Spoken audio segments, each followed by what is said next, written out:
That is the wound. Before. Yes. And now. And now this is the leg. That is the leg now. That is the leg now. And what do you have to tell phytoscience? I'm very happy because the product I use is very well. Okay. It's not only working in my body, that the wound, only my system.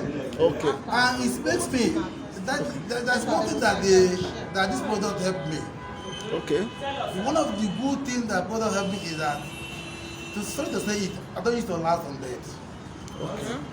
I don't used to last on death. Yeah. But as soon as I start taking these drugs, Bagam. yes! You were restored.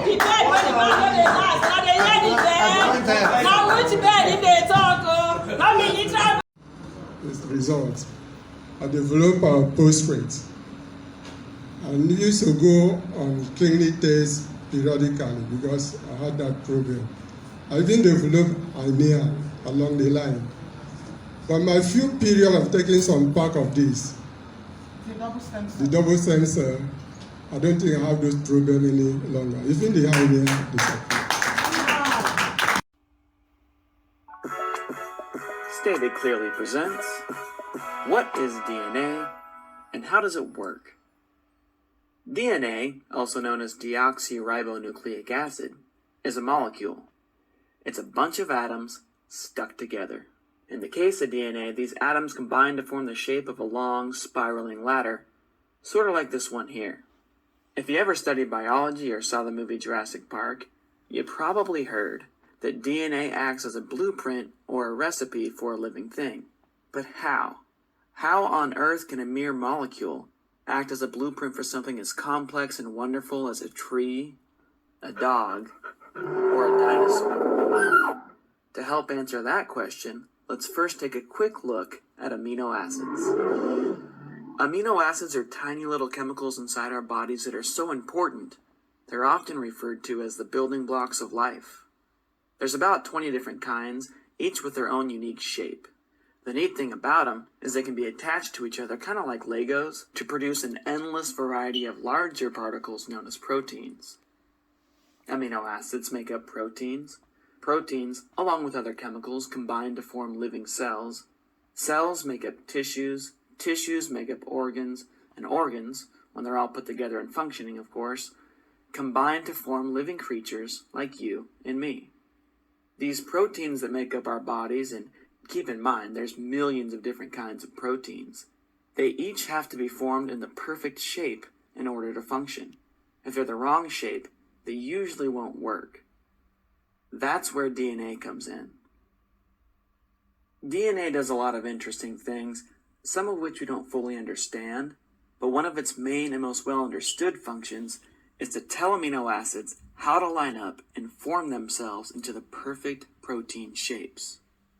In theory, if the right proteins are built at the right time and in the right place, everything else from cells to organs to entire creatures will come out just fine. This here is a simplified model of DNA. It shows us that the steps of the ladder are made up of 4 different kinds of chemicals shown here by different colors and letters.